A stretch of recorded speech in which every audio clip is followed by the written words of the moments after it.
Okay, I think we can start with our second panel of today, which has been called Governing Place and Space Through Cultural Heritage and Arts, but in this case we would focus particularly on new forms of cultural intervention in relation to the field of heritage. And we have three lovely presenters that have quite some experience with that from different angles, so I'm very happy to have you all on board.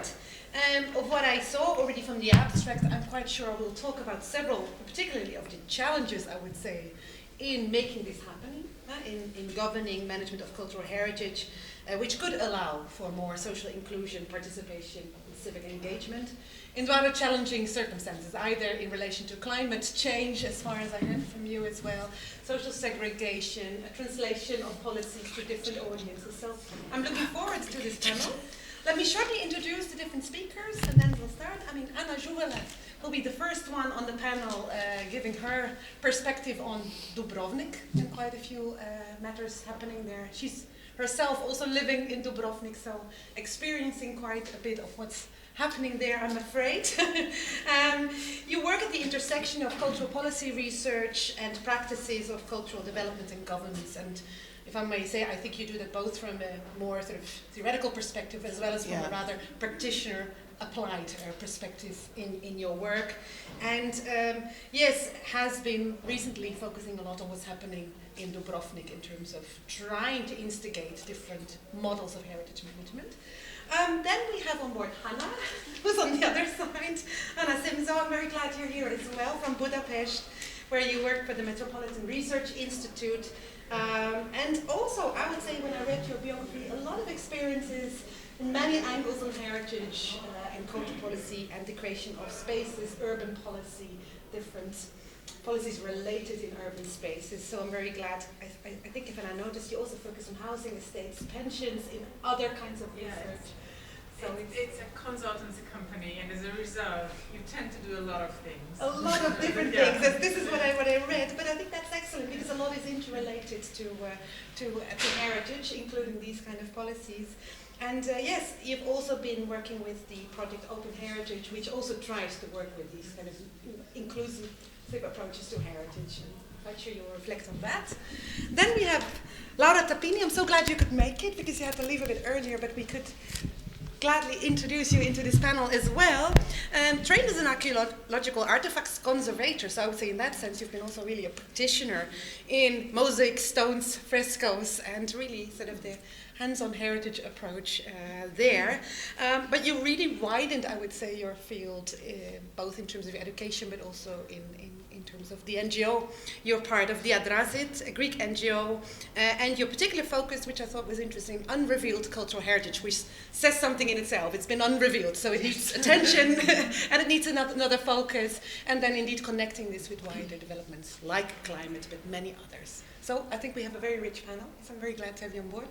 And I pass on to Anna. We use the same format, so we'll have the three presentations, there will be questions, and if we can't cover them all, we'll have a round table, hopefully outside. We're working on this to take this further. So Anna, thank you. Feel free. Well, thank you, Klaske, and I really have to thank you and Biljana for inviting me. Skopje is like my ever favorite city, not just in this region, but in Europe generally, and it was Biljana that was the matchmaker of this love affair. So I'm always really grateful to be here because it has a very vibrant scene that's always struggling yet always trying, and there's something so that all of us like cultural practitioners and policy analysts have to really appreciate that and learn from it and add to it and contribute to it to the extent that we can. Originally, I was going to talk about social inclusion in cultural heritage. My pet love, in a sense of research interest, is new forms of governance in culture policy. I'm a policy-obsessed person. I worked as a policy practitioner. Now I'm a cultural policy researcher, but I'm constantly tipping around because I really deeply believe that most of our realities in the arts and culture world is reliant and dependent on the qualities of policies that frame it and that articulate it. So when I was invited here, I was like, okay, fine, social inclusion, cultural heritage, it works, but in a very problematic way. But Then I read the background paper for this workshop, and this belonging kept on pushing through, like piercing through, and I was like, well, you know, we have to refocus and like make something different of what I planned. So today I stepped out of my comfort zone, so please indulge me that, you know, you're going to follow me through with this. So I'm going to talk about belonging in culture policy tools. And by doing so, basically I'll try to link belonging as a concept with culture policy, more specifically on culture policy for cultural heritage, through two examples of culture policy tools, which is heritage impact assessment and management plans, which are both supranationally prescribed and locally applied. So I don't know if any of the culture policy people in the room would agree, but belonging is not a usual term that we meet in culture policy discourse. And to quote Roberta Bedoya, it might be down to the fact that it's a very sticky word, in the sense that you don't know what to do with it. It's a tricky, analyst-wise, you know, how to deal with it, how to approach it, how to basically fit it into something that is quite strict sometimes as policy framework. So in the policy discourse, or more even specifically in the discourse of cultural heritage, identity, as I think that most of you will agree, is more common than belonging. So we don't have time now in the next 17 minutes that I timed myself that I'm going to give my presentation with. So we don't have the time to get into these deep distinctions between what identity is and what belonging is. But I did prepare this small sort of illustration that states that identity today is understood as an everyday concept. And it has infiltrated our common understanding, especially in the Western world, particularly with the rise of possessive individualism. And as such, identity has evolved into very sort of powerful tool, not just in cultural heritage sort of discourse, but in political claims and contestations, which relates to strategies of power, to strategies of representation, redistribution, recognition, etc. But at the same time, identity is a concept that is related more to static being. So it fails to grasp the becoming as a process that opens up the potential for needed transformations and changes, as well as recognitions of the changes in the practice and agency. And this is where we turn to belonging as a more recent concept, which I already said is not common to culture policy language, but at the same time, which is paradoxical, is right in the core of the concepts that define contemporary cultural policies.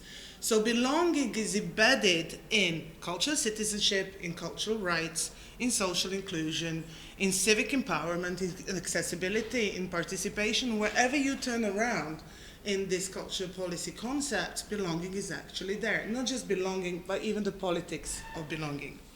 So as belonging as a concept as such opens this portal into powerful forms of memberships that go beyond the formal ones of how we identify ourselves, of ethnicities, religion, nationalities, and turns our focus to the belonging to more informal situations like families, social networks, neighborhoods, and basically spaces and places to which people belong, or they feel as members that they belong to. So ultimately, belonging has to do with boundaries of inclusion and exclusion. And in the case of policies on cultural heritage, we could link this to hierarchies of participations and the extent to which culture policy enables and assists the overcoming of these boundaries and barriers set by hierarchies.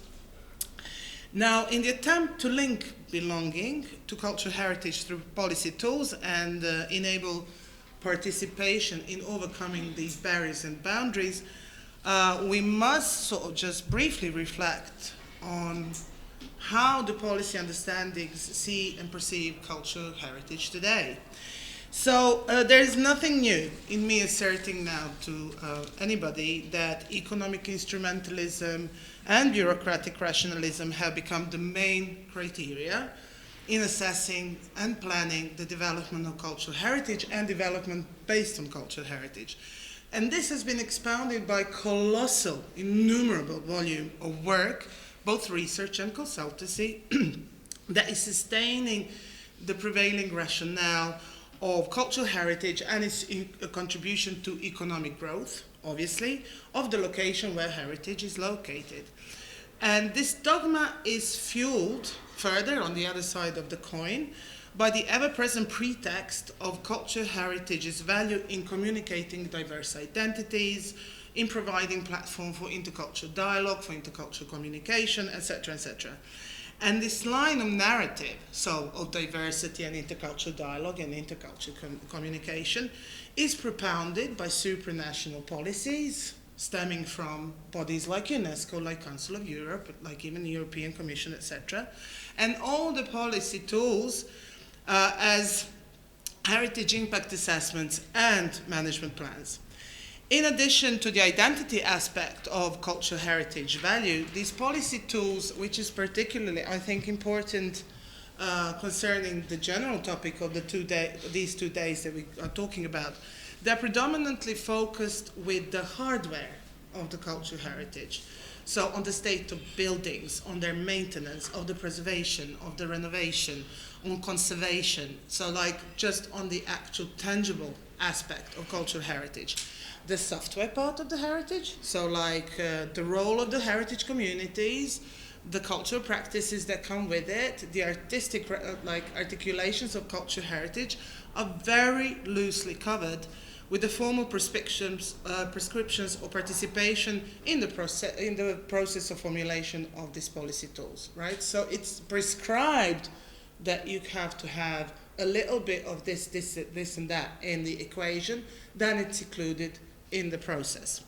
Now, apart from the main focus on the tangible or built aspect of heritage and its potential to mediate and yield economic flows, the formulation of policy tools is defined by international actors, so the body that the policy tool originates from, as I already mentioned, which organizations are those but most often and that we encounter the most. Then by the team of experts, which is more than often international experts that formulate the actual text of the policy tools, and on political actors on the location where the policy is supposed to be adopted and implemented. So right at the beginning, we have a very problematic power hierarchy that revolves around supranational bodies and international and national experts, national and local politicians, while local communities and citizens are included in a more ornamental manner rather than powerful and respected way. Now to the short description of the tools that I chose to illustrate and their potential to contribute to the belonging in the culture heritage policy terrain. The first one is heritage impact assessment. Most of you might know or might not know. It's analog to the environmental impact assessment. And it basically requires assessment and amelioration of potential damage to cultural fabric before authorizing development or rezoning. So what does that practically mean? That means that it's a measuring tool that puts into the equation the plans of the development of a project. For example, I don't know, a very popular golf courses or tourist resorts or even motorways. So the planning of that is put into equation with the sustainability of heritage site in the vicinity of the development of the building location. So in the lack of universal heritage sustainability indicators, ICOMOS, another supranational body, provided guidelines on the implementation of the heritage impact assessment related to UNESCO heritage sites of outstanding universal value. But throughout the years, and especially throughout the last, I would say even 2 decades, but especially last decade, of the implementation of the heritage impact assessment, it has been heavily criticized by especially local communities, by even expert communities, for cherishing dominant perspectives on cultural heritage, while possibly excluding marginalized topics and groups. Why is this so? Because, as we were speaking about spatial planning this morning, heritage impact assessments are dependent on the interests of those who commission it. right? So they are dependent on the interests of the investors more than often. So these assessments come into conflict or direct conflict with the issues of socio-economic development and environmental challenges that chart not only the sense of belonging but also the well-being of the heritage communities and heritage locations. Now, to provide an all-income, to overcome sort of these problematic sides of the heritage impact assessment model that is not only in many aspects toxic and prone to corruption, but is just not adequate anymore. A consortium of European research institutions led by Roma Tre University. I don't know what I showed at you. You're from Milano, but sorry, you're Italian, so there you go. So these research institutions gather around a Horizon 2020 project to devise something. I'm not like normally prone to showing the project sort of results, but this is very interesting, that they got together to devise a holistic impact assessment model called Social Platform for Holistic Heritage Impact Assessment, and Hanna was one of the stakeholders in the project as well. This model essentially adopts this three-axis approach that you see, and highlights the quality of interventions in cultural heritage and implements the link between the high-quality interventions and their impact. And the three-axis approach basically aims to ensure assessment in the view of the core concepts of sustainability and resilience. And it does so by emphasizing the domains, which is the multifaceted aspect of sustainability and resilience via a holistic concept of impact, through the domain of people, which is, as a term, wasn't so also common and often that we encountered it in the policy tools on heritage planning and heritage assessment. So people, defining the complex interactions and interdependencies between resources and actors, or stakeholders, if you like it that way. And time, which is the balance between the current needs and the legacy towards the next generation. And this domain axis opens a multi-domain grid with the 6 themes that needs to be assessed according to the needs of the actors applying the model. So it's, I seriously, I'm very, I mean, this was already a challenge for me. I mean, you know, I'll narrate it to you. I can share this later on, but you know, right. So in this little thing, what I've written, the ones with the color, I can't. But it's you can't do that, can you not? You know. So what is written there is social capital and governance. Right. That is one criteria. The identity of place, problematic. Quality of life, which was revolutionary. Education, creativity and innovation, mandatory. Work and prosperity and protection, right? So this open grid with all these categories that you can't see, is understood as a panel that shows the whole spectrum of issues and their connections to different measures. So each actor that needs impact assessment on heritage, cultural heritage, can choose and pick and choose, basically tailor the indicators of the grid with respect to the context and the type and the state of the cultural heritage intervention. So this type of impact assessment as a policy tool in spatial planning, for Francesca, architect, was talking about this morning, is, for example, feasible that such a model would be malleable and adaptable to different needs on different locations that are laden with heritage. That you can have basically tactical urbanism without conservationists coming down and breathing down your neck on how to intervene and how to assess the heritage. The model itself is now in the testing phase on a selected location. Before it's obviously given to the European Commission, and everybody prays that they do something with it, and then it should be basically disseminated onto national and subnational levels. But as I said, unlike the previous impact assessment models, this one is people-centered. It's not resource-centered, and it sort of takes care of the categories that are really socially relational to heritage and which define basically belonging as a process of becoming and not just identifying. So now, similar to heritage impact assessments, the management plans are also UNESCO endorsed policy tools prescribed to UNESCO World Heritage List. And there's a lot of it, you know. So, you know, when you say there's something policy tool that's prescribed to UNESCO Heritage List, and people think it's like about 100 locations, it's like thousands. They're just like they're still popping all over the world. The main task of this management of this policy tool is to strategically coordinate the existing systems of heritage protection and preservation and planning, and to put forward the main directions of how to proceed with the development.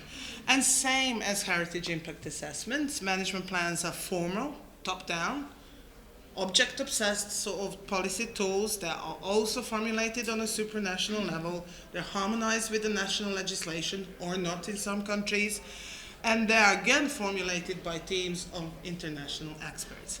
And same as heritage impact assessments, they are basically culture policy tools that are determined and defined outside the perimeter of the social needs, emotions, aspirations, and capacities that outline the patterns of daily life of the communities where the heritage is located. The management plan that I chose for today is very dear to my heart. And it's a management place for the city of Dubrovnik. And I think Dubrovnik, not because I come from Dubrovnik and because it's a gorgeous city, but it's basically a heritage locality that doesn't need a lot of explanation. It's a classical example of a small medieval coastal city with a robust cultural natural resources, and that have been relentlessly exploited. It's perverse exploitation of cultural resources for tourism industry, right? So it's classical example of a city that became completely economically reliant on commodification of heritage, on a commodification of culture, which has a backside effect that we also heard about this morning, of displacements, gentrification, depopulation, and deep erosion on belonging. The management plan of UNESCO was something that the local government was avoiding, like the devil avoids the garlic on stick. They really didn't want to do it. I mean, it's an obligation of the local government to do it. But they avoided it for decades, thinking that such policy tool will hinder the unsustainable modes of governance marked by explosions of developers, the real estate, projects across the city area, the shrinking, not even shrinking, extinction of public spaces and green areas, the congestion of traffic infrastructure, and high increases in cost of living that ultimately results in a decrease of the quality of life for the local populations. But we had a great luck that we had good groups and articulated groups of activists surrounding by independent citizen initiatives and contemporary arts organizations who repeatedly wrote and nudged UNESCO, to make the local administration do something about it. And they said, okay, let's formulate it. And this was in 2014. And the same old scenario happens, right? So international experts come in. They are coupled with national institutions and political bodies. So they render the plan. And obviously they are focused on the heritage complex. That's the main, on the city walls, on the city buildings, and etc. But again, the Dubrovnik community was sufficiently traumatized, and they were sufficiently organized, so they didn't actually accept this and demanded for the community representatives to be included in the process. Now, what Dale was talking about this morning, we did get a place at the table, but we got the place at the table without the right to vote. So there's that catch in the policy tool that everybody likes. Like, yes, of course you can participate, but when it comes to decision making, you don't have a voice. You're sitting there in an advisory. Don't you just love advisory capacity in a policy language? So we got that. So, but this, you really sense it, and I had a first-hand experience, joining this, not as an expert. This line of discrimination, basically, and exclusion and polarization didn't discourage the citizens or the representatives of the local community to become the loudest voice in the process, still, you know. And overcoming these ceremonial forms of participation, turning it into coherent, articulated, and, you know, set of socially grounded remarks and sort of suggestions what to be included in a management plan. So basically the citizens were not happy just with the idea, oh, come to the workshop and you're going to contribute in the workshop and we're going to ask you some questions and then go home. But they actually wanted something more tangible in a sense of their interest and like recognizing their needs. So they did succeed in most demands, but the hardest nut to crack was the participation of the community and civil society's representatives in the management plan and structure. So the Ministry of Culture of the Republic of Croatia and the city of Dubrovnik strongly opposed the request for the citizens to be included in the decision-making capacity on the equal level with the local and national administration. And when they refused this, it caused a huge public dispute and public disapproval. And finally, what happened is the community, let's say, won, because the community, can you see that? And this is very important to see. All right, I'm going to tell it as well. So the community and civil society representatives are now nominally included, right? Both on the side, in the management structure, on the side of management board and on the executive board. So the decision makers, you know, like the decision makers on the management side, as in financial plans, etc. And then on the executive board, somebody who actually works on the implementation of the plan. But now what happened is that the city is still prolonging the process of the actual implementation of the plan. So it's again the community representatives that are pushing for the implementation to commence.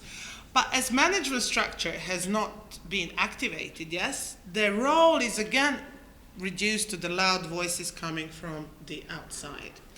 So I must say though that this is the first management plan of heritage site of UNESCO in Croatia.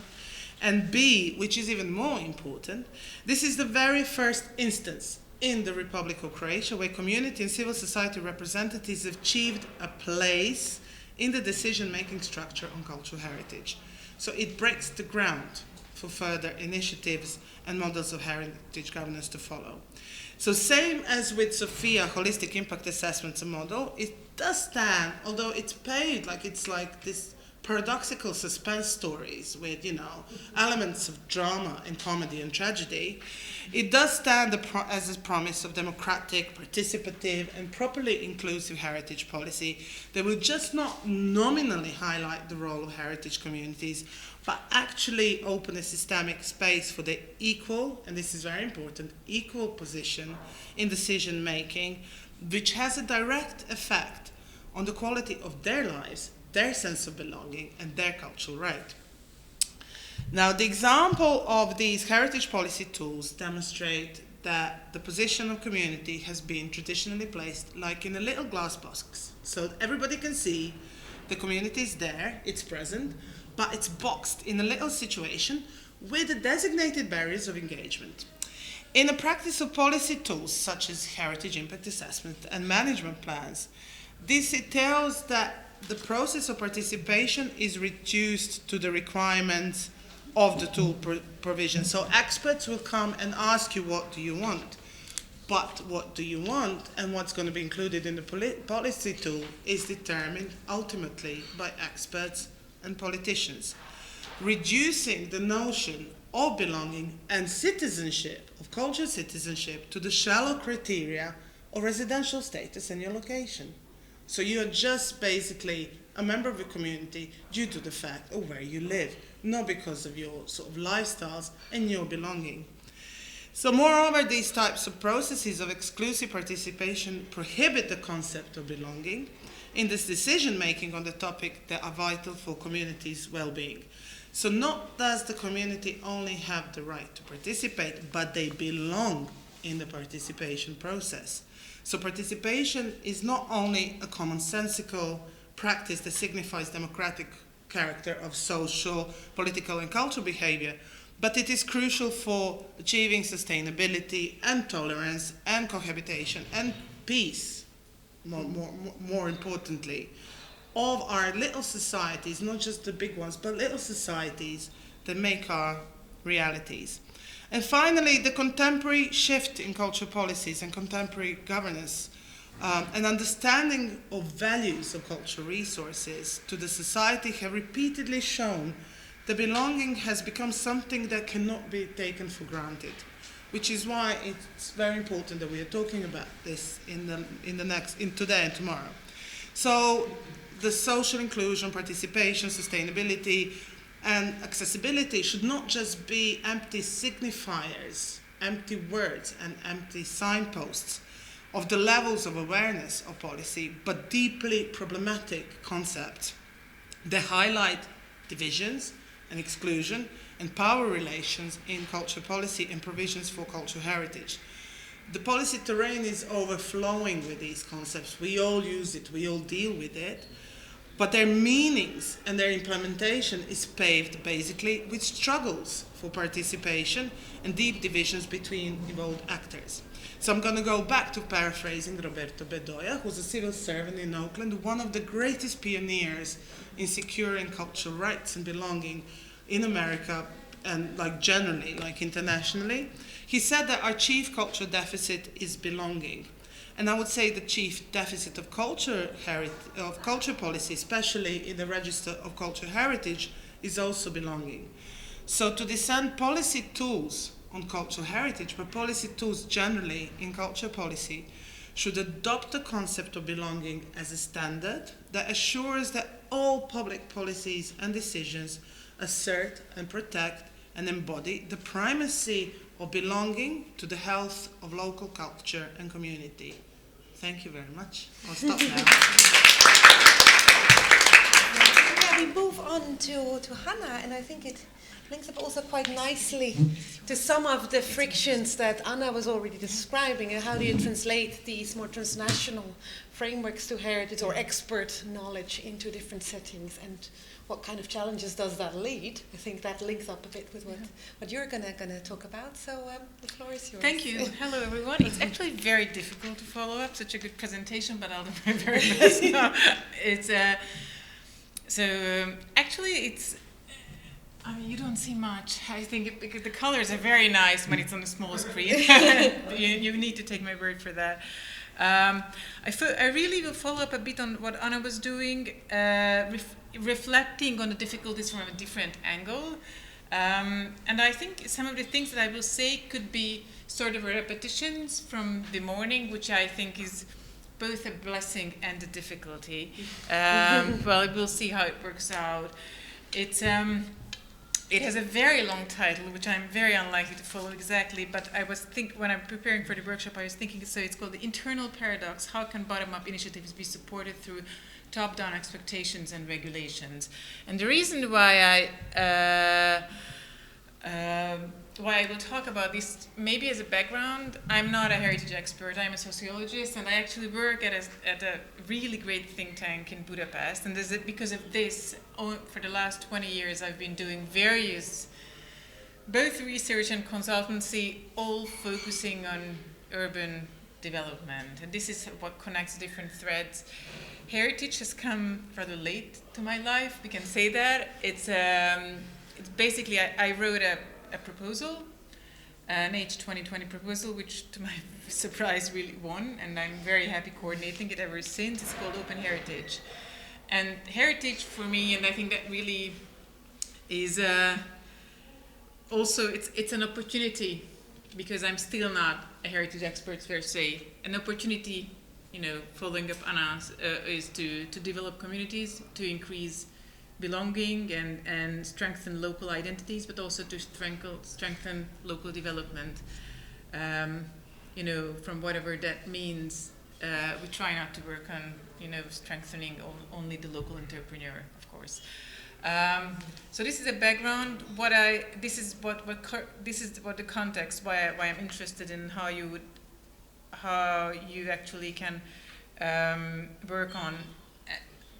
So what it really means to try to support bottom-up initiatives. I will talk a few words about the project itself, then some challenges from this perspective in heritage management, and show 3 cases if I have time for that. But the last word about my background is I ended up leading a project which says support bottom-up initiatives in a sort of top-down way, because a research project, especially if you're a coordinator, it's a different kind of top-down than Anna was talking about, but still top-down, because it's not only that you realize a proposal, but it's also that you kind of try to give a lot of freedom to all your partners, but at the same time there is still some sort of order you need to keep. And so this is what kept me, that made me think about this entire situation.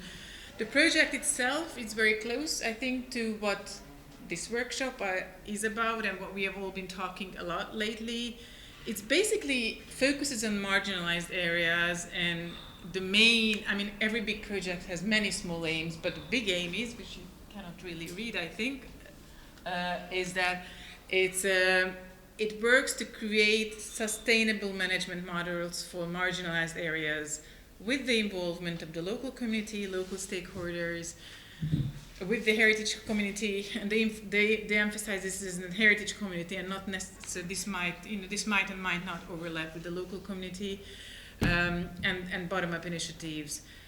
The open is not there by chance in its name, so communities in this ideal world get to define what heritage is. This is an open concept of heritage. We want to work it. It's definitely not easy. Even the communities in our understanding need to be involved in maintaining this heritage side. So and also this openness also means not only being inclusive but also flexible and adaptable. It's a lot of, if you think about the concept or the modern concepts of heritage management, it looks at heritage as an assemblage that needs to renovate itself, renew itself all the time. So this is the third level of openness. There are many things that we do, but as many of the European projects, we have labs. I don't think you will be surprised to learn that. It's 6 labs. I will actually talk about one of them. These are bottom-up initiatives they are not bottom-up initiatives. So you don't see people walking out from the communities telling that I'm here to work, not only because you cannot work with them in a very hierarchical European project where you need to sign contracts and things like that, but this actually leads to what I want to talk about, that somehow, and this actually was leading to the question I asked to Francesca in the morning, that how does this community work starts? Who are the initiators? Who are the pioneers? I think it's very adaptive. I also come from a former socialist country, so we do know what pioneer means. It's there are 6 sites. Actually, one of them is the Lisbon municipality with the BIPZIP program, and the other 5 are either NGO or academic, and I think this is not my chance. And only one is something that started running in Warsaw, Poland, that started running as part of the project. And this is actually very, very close to my heart, and I will talk about it. And of course, the methodology that we try to do is, involve your local, or not necessarily local, the heritage community. The difference would be that you could actually be involved and be interested in developing or be part of an area and maintain its heritage, even if you live 200 kilometers away. But it means that you need to define it, you need to engage it, and build a financial and governance model that is sustainable. I will talk about what it means. It's very, very tricky. We talked a bit over the lunch that it's again something that's easier said than done. When we talk about our labs, we talk about a very wide integration, so even including regional level, and very importantly, definitely think about municipalities. If I want to get out something, and this will come out later, is the role of institutions, especially local municipalities, is something that if I would restart working a project, it probably would be not on focus on bottom-up initiatives, but how can this role be changed in a way that supports that supports these local developments. And heritage is viewed as a means of development, again meaning development in a very wide sense, definitely not only in economic, but also social, identity building, etc., etc. So when I wrote a project, and this is something I wanted to say, and this goes back to what Anna was saying a bit, and this is the program that it started to tackle, to work on, is that heritage protection governance is definitely too rigid. It's definitely too, even though there are changes, and I will talk, it's too building focused, and it has many, I mean, the most obvious is that, you know, they would typically, it's still a common practice to refurbish a building first and then think about later uses, and I'm not even talking about how to deal with intangible heritage. There is a very specific difficulty that we came to realize while working on the project. So there is heritage management and conservation is everywhere very regulated. Whether we like it or not, it's a different question.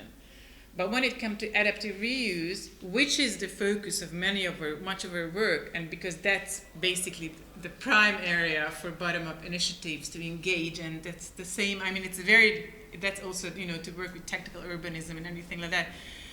What we saw that there are in their regulations, there are very few countries in Europe, at least what we see is that regulate it very specifically, and that could be also important. And maybe a fourth problem that really puts and then the growth and the changes are linked to that is that capacities of heritage institutions are very limited, which means that many of the sites, for example, the ones that I work with in open heritage are crumbling, to say. They're not yet reduced to rubbles, but that they won't be able to maintain them. That's definitely if you look around, it's very obvious that there is a slow-paced democratization. So there are positive processes. There is definitely the diversification of stakeholders involved, even though often for, you know, more like sometimes it's an operetta role, but, you know, if you look at the change, it's into the positive direction. There are a lot of things. Also, I'm personally convinced that somehow the hierarchies are changing, again, slowly. And again, there is an increased role in funding from foundations, philanthropies, or even enterprises, which is also both good and bad. So this is not necessarily very good. I also have noticed in the work and in the research that we have done, there are changing aims. You know, there is definitely better outreach for formerly untouched terrains. And I think this is partially in line with how tourism changes. There is actually, it's right now cool to discover new territories. Whether, you know, but it's also fashion, so fashion movements come and go. I'm never sure about how long they will last, but there is definitely what we can say. But this new situation has, I think, new heroes, and that means but new heroes bring along new challenges with themselves. It's absolutely look around, academic institutions and NGOs. In this case, I'm sorry, I know I work at a consultancy company, but from this perspective, I tend to categorize myself as an academic institutions. So I think they have been very important as helping this progress, you know, but that putting their community aims become more important as touristic ones. Often these people position themselves as the voice of the community, but if we want to be really reflective on ourselves, I'm definitely not 100% sure about community aims, and I think neither of us can be. So this is,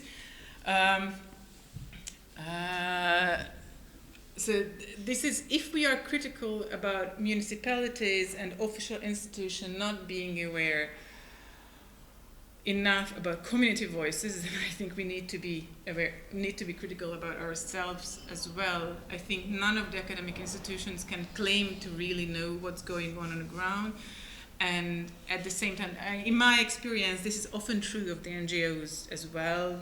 Established ones, they might be a bit different in many of these half-established or not even established initiatives. However, what I can see that once we think about these new movements, the reason why NGOs and academic institutions are sort of new heroes because they have the resources to substitute official structures, because you need, you still need, and this is knowledge, networks, and time.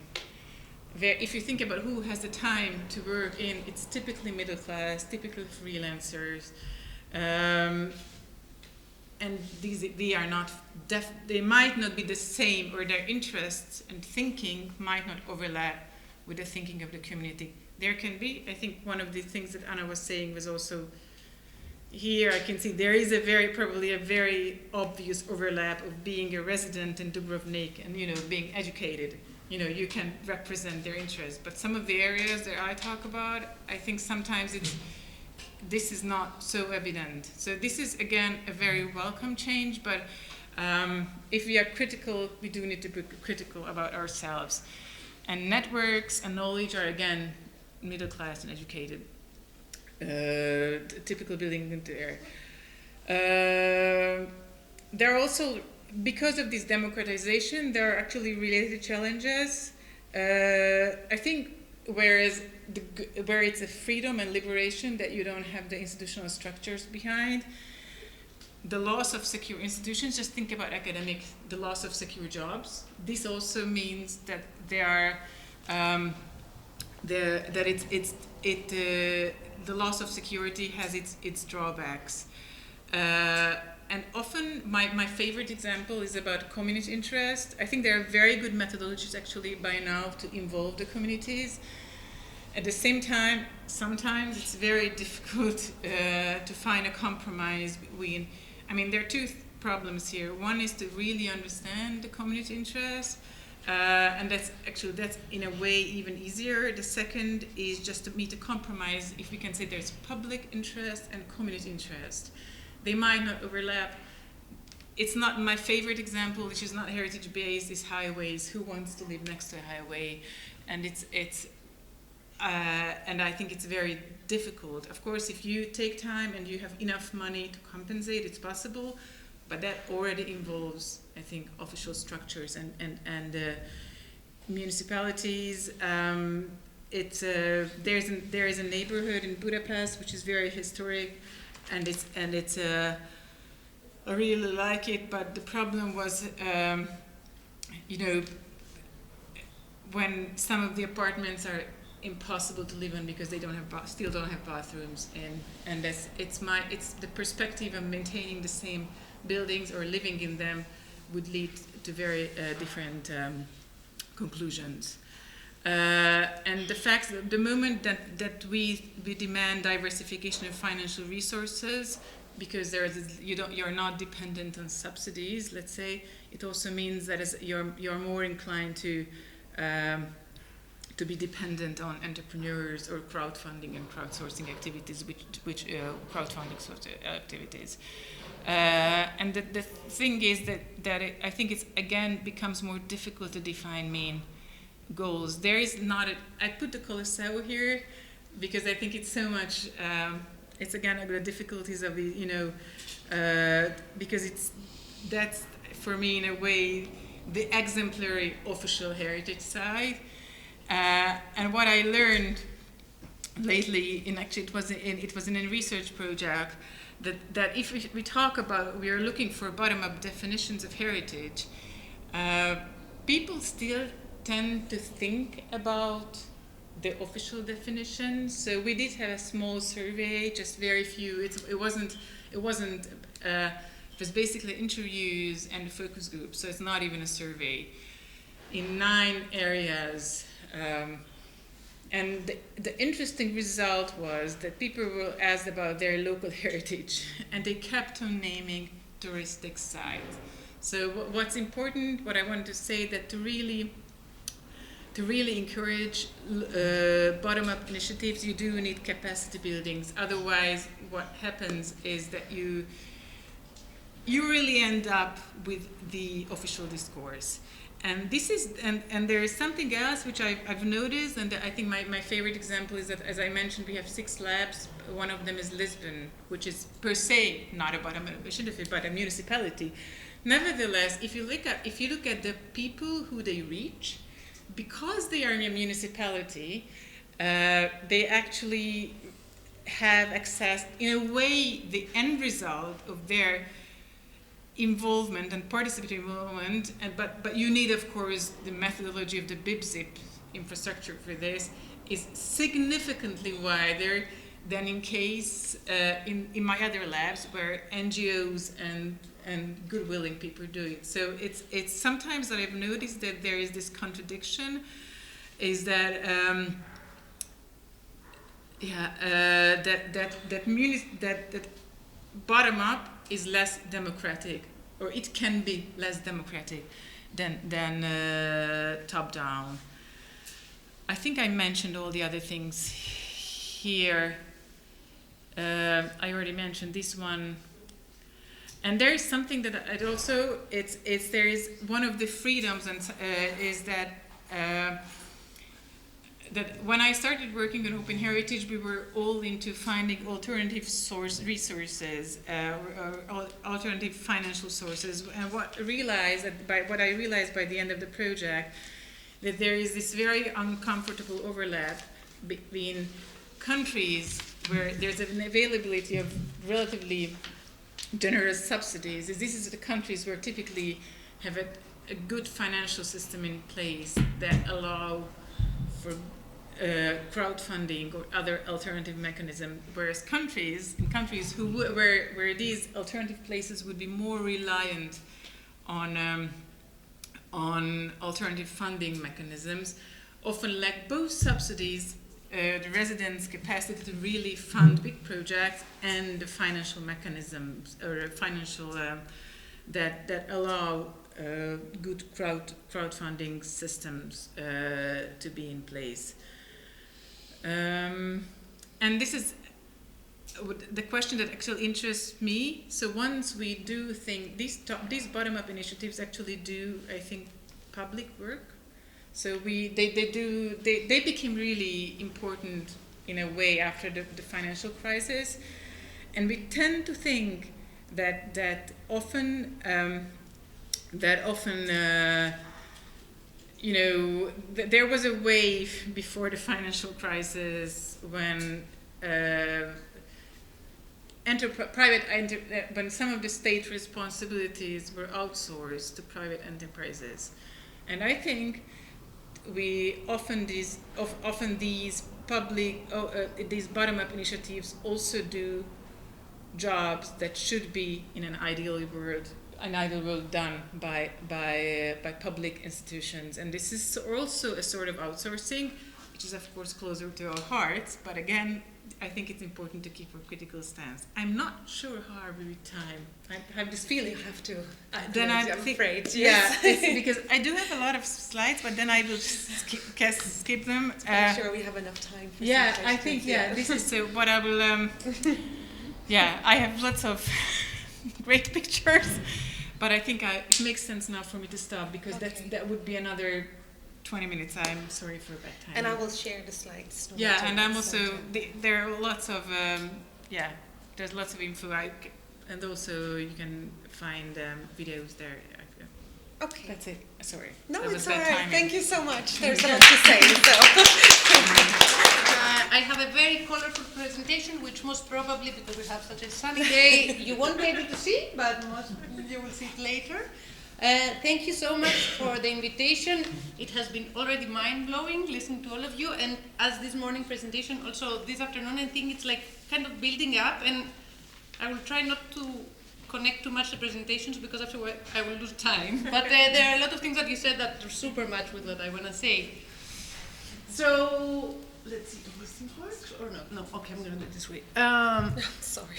No, it's easy.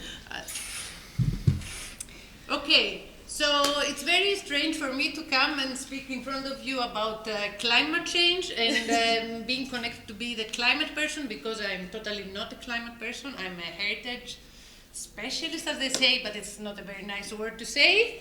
And our NGO is also heritage oriented, but this is our first project where we try to combine heritage and the environment, and I think it's a very interesting point. And I think it was in our hearts, in all our team, before we started, and it just came as a funding opportunity, to be honest, because there's much more money going around for green projects rather than cultural projects.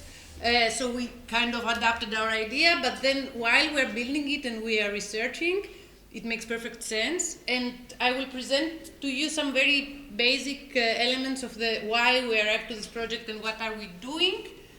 But the project is yet to happen. We are kind of in the middle, so you will excuse that I don't have very scientific conclusions. I will have to do one little step behind to explain who we are and why unrevealed heritage and why this connects also with the environment. So the Adrasis is a Greek NGO. We were founded in 2009 now, which is kind of old. And we are a little NGO based in Athens. A little office in a kitchen, actually, but we are very proactive and collaborative with other institutions, so we have made many projects in Greece and abroad with many collaborations with other institutions, and I'm very proud about that, because the Adrasis, our name, actually means interaction, and that's how we started the whole trip. It was about people, different specialists of heritage interacting between them, but then in the field, when we did our first restoration workshop, in the second, actually, we realized that it's even more important to interact with the people and the local communities if you want to do a change.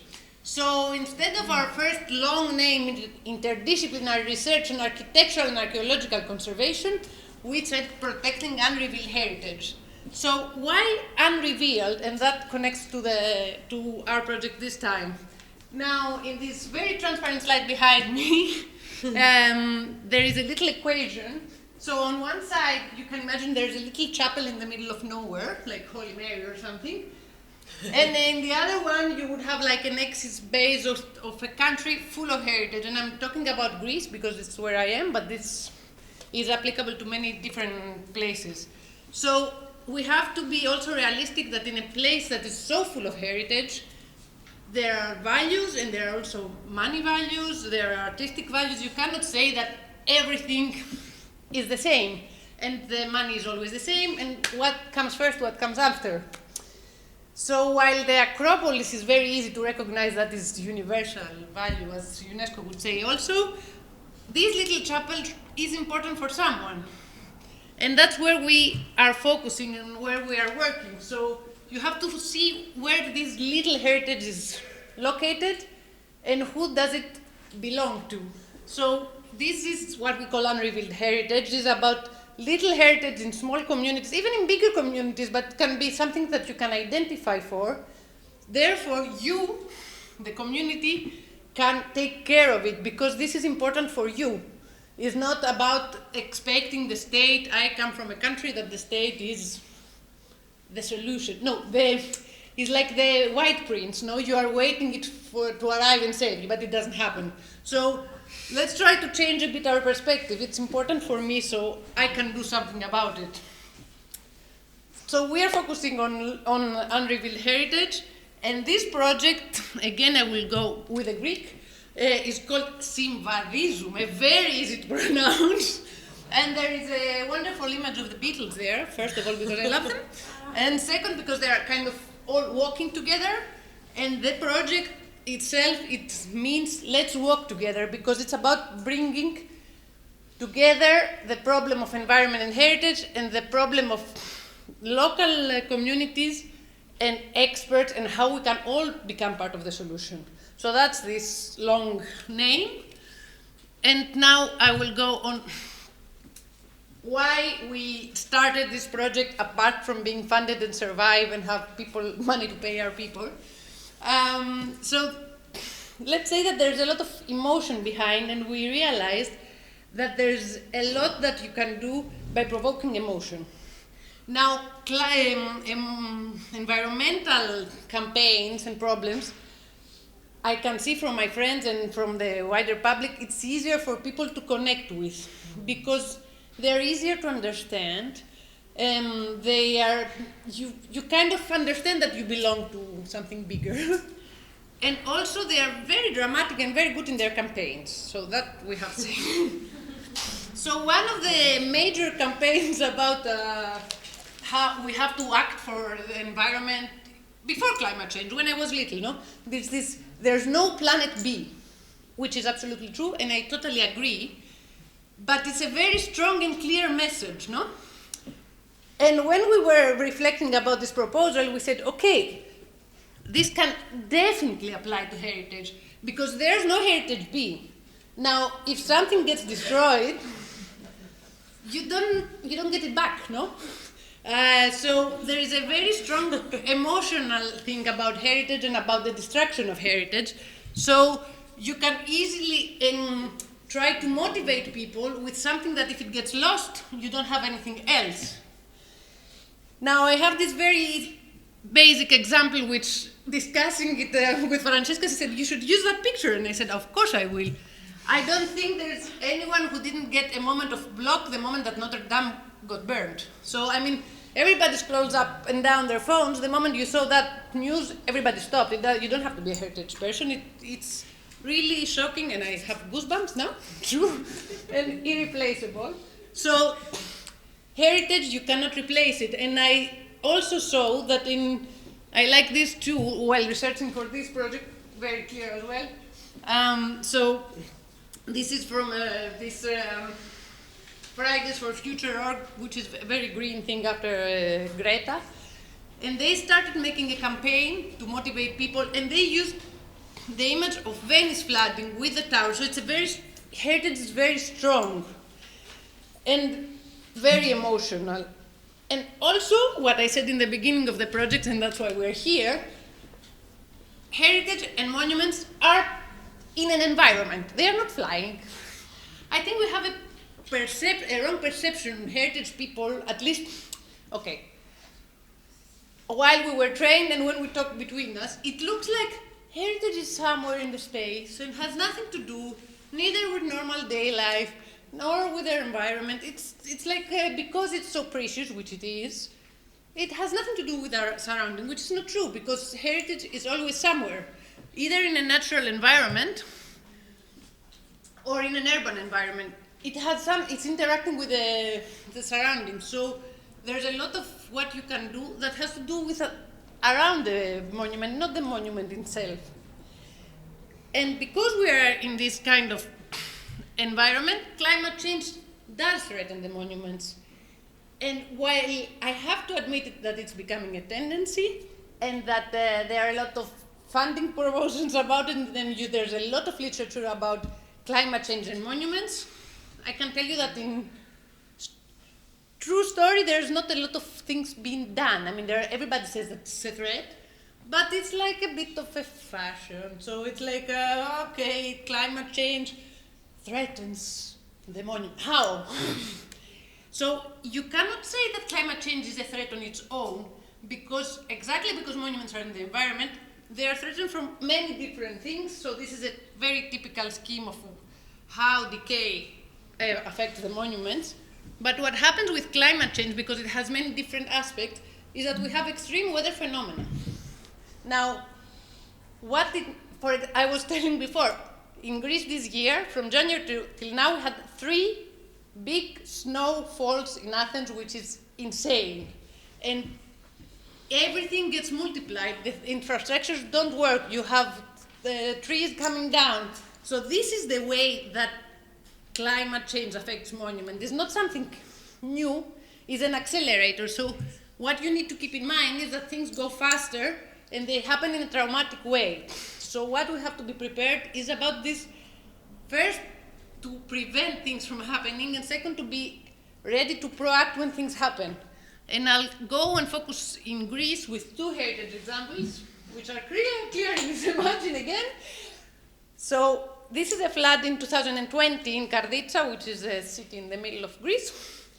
And the most dramatic thing that happened for us is that the storage of the museum flooded and you had big catastrophe on the findings on the collection of the museum and the archives. So this was like a bell ringing, no? Because also many private houses, storages flooded, but you can replace your boots or your things. This you cannot easily replace, so you have to change a bit the way you are looking at things. And also, last summer, we had super bad fires. Fires are not only climate change, definitely, but it's a consequence. It's one thing happening after the other. So we had a very dry year, and then the fires went super crazy. And we had also, this is our summer palace, so they had 5 buildings that got destroyed. Many private houses got destroyed, and I don't underestimate that too. But now we are talking about community goods, because heritage belongs to all. And that's where we are trying to make people become part of the solution. So if we say about what we want to do, is about synergies for prevention. What can we do? How can we be part of preparing ourselves to things that can happen? Now, back to our little Holy Mary Chapel.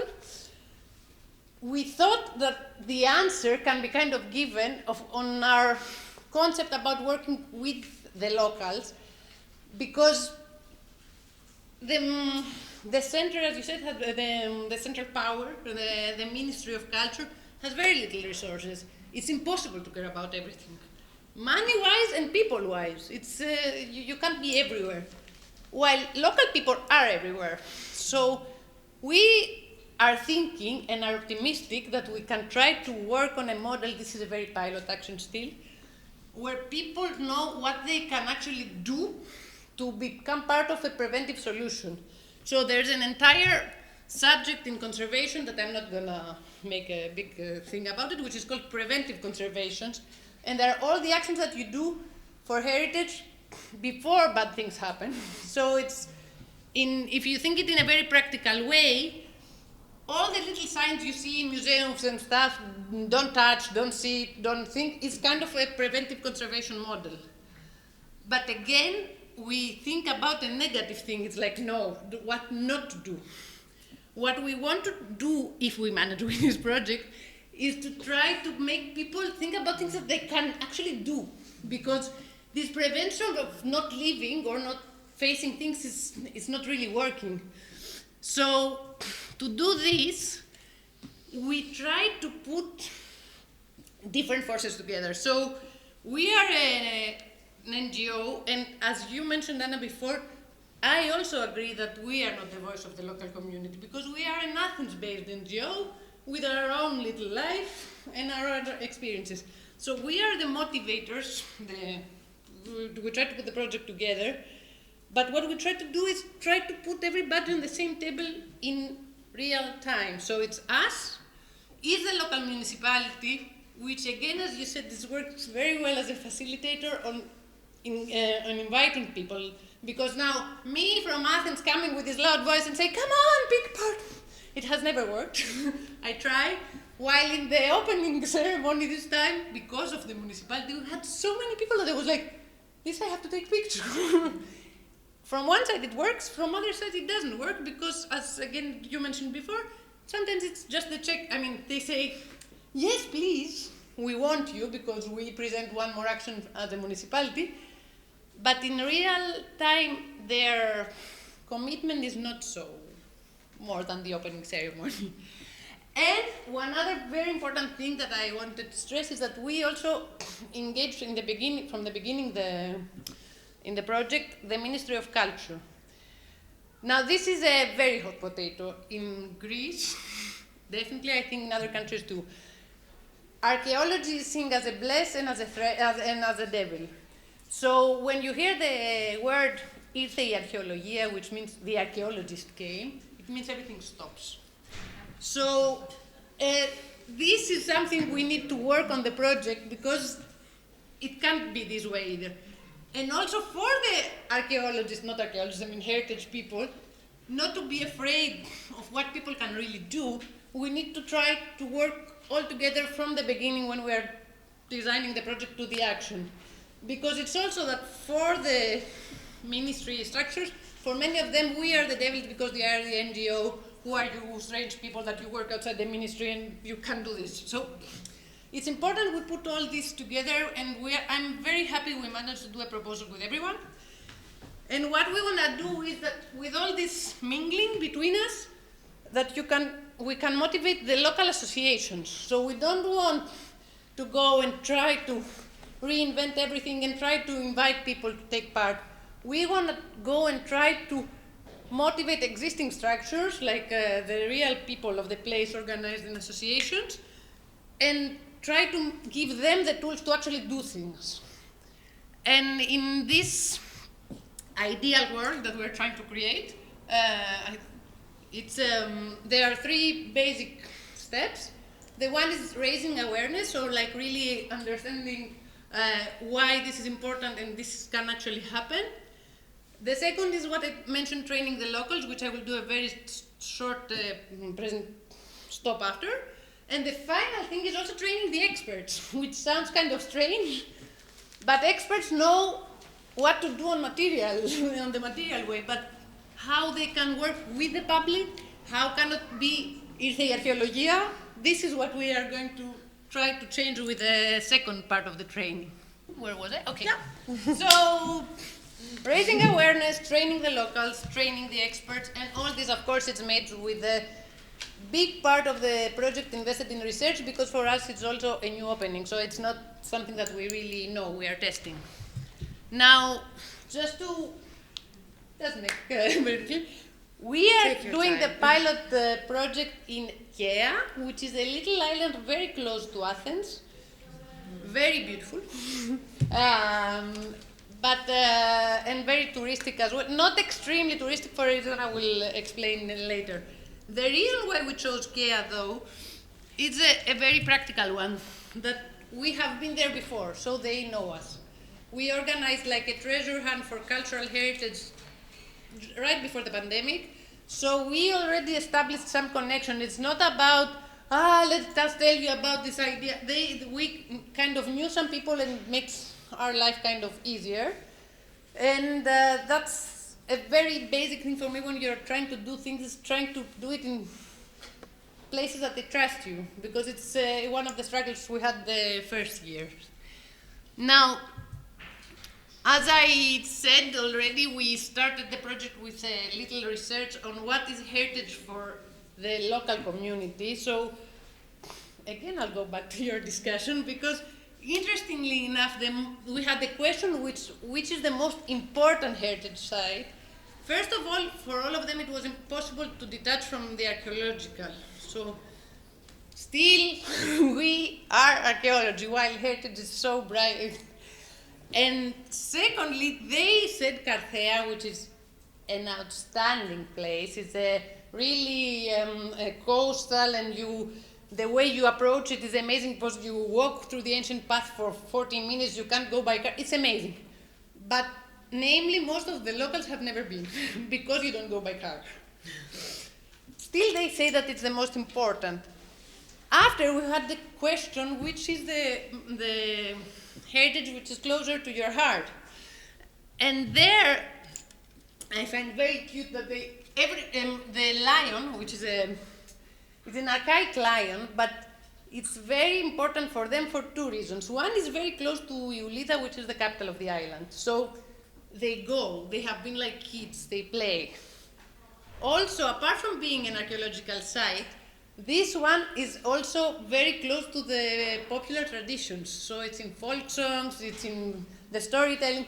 So it's not just an amazing heritage like Carthea is, which is, but it's very difficult to connect. It's something that's closer to them. And there, because we are having our workshop in 3 weeks from now, okay. So we are going to design the workshop for the local communities on this direction, towards the lion, so it's something that is close to them. Now, the main objective of the workshop for the local associations will be to design their own action of preventive conservation for this path. So they will have to propose themselves, with our guidance, what could they do in the surroundings that could prevent from risks of the environment for the monument. One or more, because it's a pathway, so you have many monuments. Now, for this to happen, we have a methodological tool in the addresses that we use a lot, and you kind of see there, is that we, in the part of the training, we go away from the place that we are. So we have like it's like a game.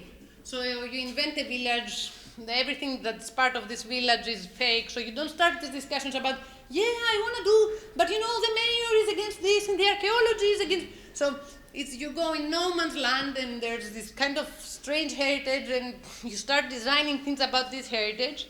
So once you go through the path of this, you can then move to your local reality and design for the next week the first activity. So this is the way we are going to try to train the first associations, which I hope it works. And from what we learn from this, we are going to transfer the training at the end of the year to the specialists. Now, to conclude this whole adventure, it's very clear. I would like to underline one thing that I think it's important in these difficult discussions about engaging people with heritage. And I underline heritage, cultural heritage, because it's more difficult than culture, because of the strict policies, because there are many different ways, and there's also a lot of competition around it. I think we also have to respect barriers, and we have to be clear. So I kind of made this scheme, which we are now working on, where you know where you as a citizen can do things and where you cannot. So where we have focused, and it's the core of our training, is that on the monument you can't do things. It's dangerous, and that's an important thing. When we clarified it, when we were talking also with the ministry, that they relaxed, that okay, we're not crazy people that want to take people on listed monuments to make them clean. No, so we have said you can become the eyes of the monument because you live there, and you can see if there's a threat, and what you can do when it's on the monument is that you can know whom to address and say that there is a threat and what can we do. But in the surrounding, there are many things that you can actually do. So we have made red the surrounding of the monument itself, and green the surrounding, so you know that in the surrounding you cannot only look and say, there's a problem there. No, you can organize yourself with your community and actually do periodical maintenance, be sure that the roads are open, that the drains are open, that there's no everyday threat that can really harm your monument. And I think in this direction, without wanting to be two shiny, happy people laughing, it can become a very pragmatic discussion about people that live in a place being responsible about their heritage as well, not only expecting for the global solution to come from the top, because it will not. And when you have the emergency, it's with the local people that you work. So it's important that they are trained, that they can actually help, but they have to know how, and they have to know also the people that they work with. So it cannot be a central figure from Athens that arrives with the airplane. It has to have a face, it has to have a voice on the phone. That's what we're trying to change. And here is the back of my colleagues that did all the field research. And I thank them for this adventure. I think it's a long journey that has just begun. I'm optimistic that we can start having results and that they can be applied in other places too. So I hope you can follow up our updates and we can discuss about it more. Thank you so much. Yes. Thank you all. Time flew, I have to say. What I really liked about the three presentations that I heard is that you all really try to discuss indeed that notion heritage belongs to all. It's facing several challenges that need to be taken up. And they're taken up by several actors, either local people, either transnational, international organizations, or governments, municipalities. And how can you make them speak a similar language to actually construct things differently? And I think in that sense, the three of you talked about different dimension of it and ideas of perhaps how to deal with it, either by integrating belonging more into the policies, for example, or in your case, really by sort of rethinking the models that are there and trying to figure out by different laboratories to see how they work, and in your case, by very concretely, I think, working and implementing this in a project. We are a bit sort of running out of time. Would you agree, Biljana, to maybe have 10 minutes for some urgent questions? I always make the distinction between a public good and a common good. And public good is like something that is freely accessible to all, whereas common good implies that there are rules for its management, for its appropriation, for its maintenance. So it's about generating and regenerating a resource somehow. And related to that, to the matter of like public, common, etc. I was also wondering to what extent do you think that there should be, like, the matter of belonging should be linked also to the matter of ownership of cultural heritage, because I feel that this has been, of course, ownership relates to the material meaning of heritage, so it can be somehow controversial because we were saying that the attachment to heritage as a site, as a good, has been somehow overcome by new approaches. But at the same time, I'm thinking of the Parthenon, of the much contested Parthenon, you know, like the matter of belonging, of the Elgin marbles, for example, is what actually allows people to claim for it as a common good and to be given back to the people who it belongs to. So I was wondering if you could, like, if we could, like, have a talk on the meaning of belonging and ownership, maybe in the matter of heritage. First, I have to say the heritage belongs to everybody, but this belonging is scaled. It doesn't belong equally to everybody, and we really have to draw. I think that's the.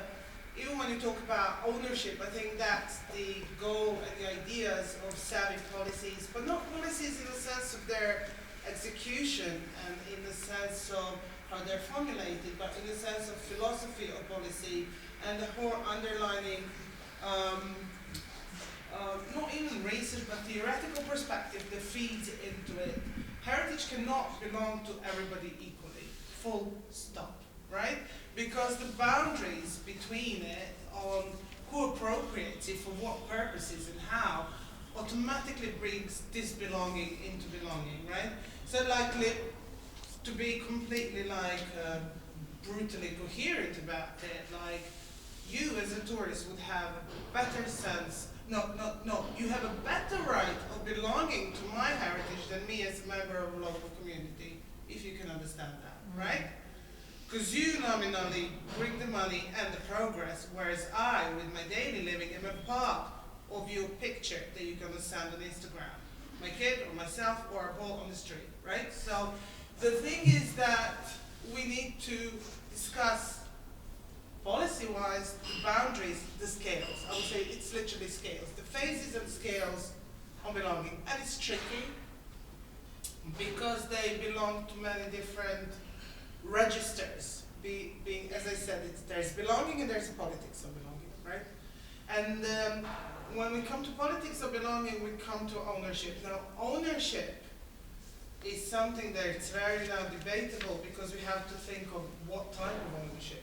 Is it private ownership? Is it public ownership? Like that. Or common.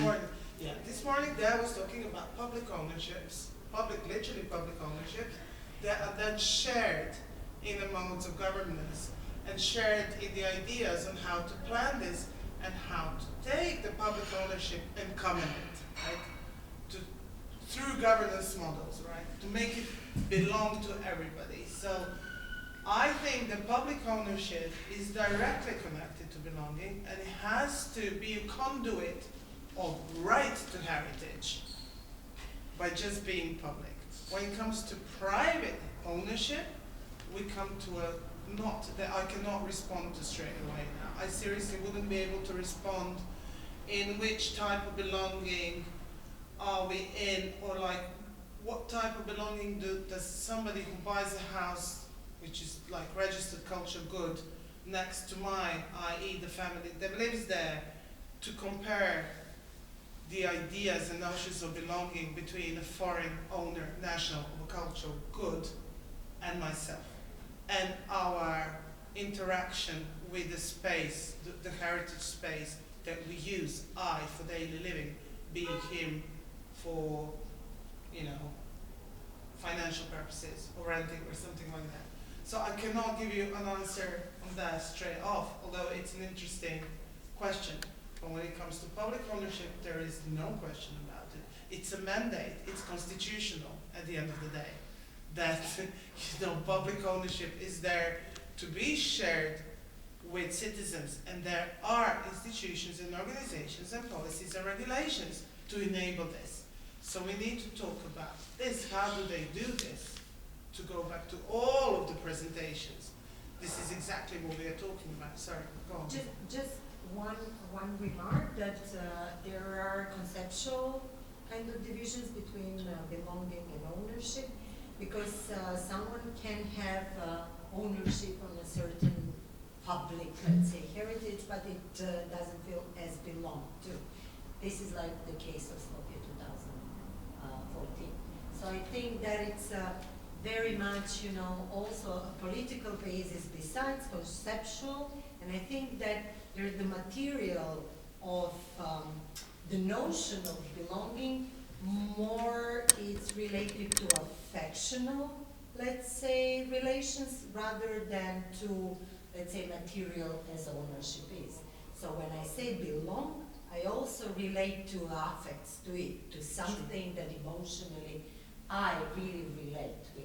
So I think it's very conceptually different thing, and it cannot be interlinked in that relation, but it's a super debate too. Yeah, I don't want to burden the conversation further. The thing is that, like, I was particularly interested in the, like, overcoming, like, since I come from common studies, like the dichotomy between public and private, there's something in between which is common, which is shared by a group, which has boundaries and which has accountability over a specific good. Whereas, of course, private has, like, a right access to something, and public sometimes cannot acknowledge for the accountability of citizens, for instance. But again, I'd love to discuss that further, because I think that it requires an in-depth elaboration. So thank you anyways for your answer, because that was already a great step further. And like, secondly, just a thought, even though this might be a little, like, I don't know if that will sound controversial, but like, when I was thinking about the responsibility, especially as Hanna was mentioning, like the question that we should ask ourselves, this is indeed true, and the fact that we come from different backgrounds and, like, represent somehow a power structure is true. But on the other hand, I think that, and I also do that, and I've done that in my presentation, but, like, sometimes there is a romanticization of the idea of community, where everyone is not on the level maybe of knowledge and of a network, for example, that we as researchers or as representatives of institutions have. Because, like, for example, there are some, like, activist group in Bologna that are composed of people who are also in the field of research, who are also, like, maybe like in the case of rural communities and rural heritage, that is indeed a problem of power balances, but, like, the boundaries are maybe more blurred when we discuss urban contexts. So maybe a note more to myself than to others. But, like, when we say about questioning our role, I really think that there are many levels at stake when we're discussing community. So thank you. Maybe I had one sort of last comment, because I was a bit struck. I think it was you, Hanna, that said this, but this has appeared in most of the presentations that I've listened to. You were saying, you know, should we start at local communities, or should we start at, for example, municipalities, governance? Should we change the rules before we can facilitate the, I would say, development of either more inclusive spaces or not? Or should we let these spaces emerge from the bottom up? I think that is a bit what you were talking about, and you would say now, maybe retrospectively, I would have started first with the structures and then to it. And I think this is I would say this is an open question. Yeah, it's not. I don't have an Huh? answer. It's No, a exactly. dilemma that I'm faced with on a daily basis. So thank you for just. But I think it's central to also what we're focusing on, and I guess there's also not one size fits all. It's a bit what you were saying, Dea, in your beginning. This is flexible. We may need to think about different circumstances, contexts, and they need to interact somehow. Because I think that was what you were saying. We need policy change, have a structural change at the same time. In order to bring out change, sometimes you have to start somewhere else. And indeed, I think that was what you were saying, Francesca, just get some structures in space and hope they will be taken up by municipalities if they last very long. But I think this is something that is quite central to what we look at, these sort of processes of space making, how they work, and how do these different developments, I think, respond to each other. There's a level of government and administration that is constantly marginalized in all these talks when we talk about who is to do it and who is to entice and what's bottom up and top down. And that is the micro level of government that sort of is different from one country to another, from one region to another, like the neighborhood councils and district councils, and something that is completely like, it's a capillary system of municipalities and cities that goes down into the neighborhoods. And these are the little sort of pockets of democracy that definitely are better attuned with the needs of their neighborhoods and their districts than municipalities or individual sort of like even citizens are. And this is, we have a great sort of now experiment in Croatia with the new government in the city of Zagreb, which is like a green left coalition.